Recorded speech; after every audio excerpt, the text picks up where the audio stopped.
1949 को अपनाया था और यह 26 जनवरी 1950 को लागू हुआ था।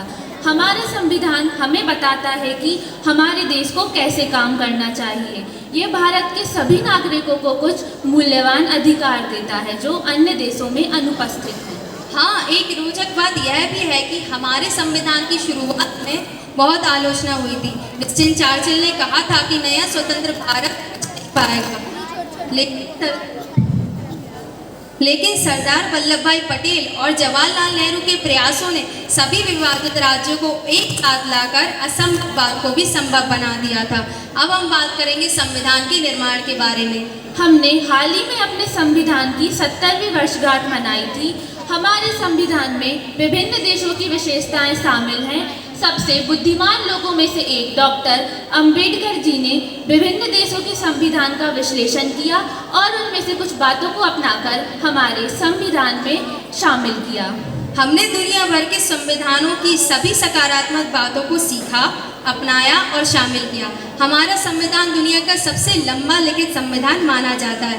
मूल हस्तलिखित संविधान को नई दिल्ली स्थित संसद पुस्तकालय के हीलियम में सुरक्षित रखा गया है। इसे श्री प्रेम बिहारी नारायण रैजादा ने हस्तलिखित किया था। इसमें 448 अनुच्छेद, 25 भाग और 12 अनुसूचियां हैं। संविधान को बनाने में 2 साल, 11 महीने और 18 दिन लगे थे।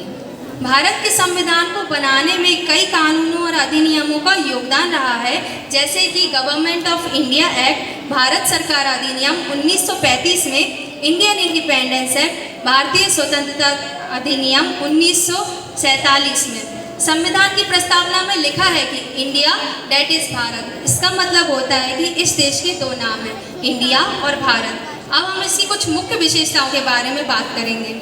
भारतीय संविधान की मुख्य विशेषता है कि ये भारत को एक समाजवादी, धर्मनिरपेक्ष, लोकतांत्रिक गणराज्य के रूप में स्थापित करता है, जो अपने नागरिकों के लिए न्याय, स्वतंत्रता, समानता सुनिश्चित करता है। संविधान का निर्माण कोई आसान काम नहीं है। ये उन सभी सीखों का सार है जो हमारे पूर्वजों ने स्वतंत्रता संग्राम से प्राप्त की, जिसका एकमात्र उद्देश्य एक आदर्श समाज की निर्माण करना था।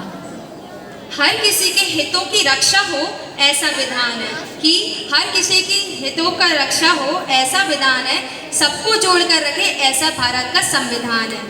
धन्यवाद।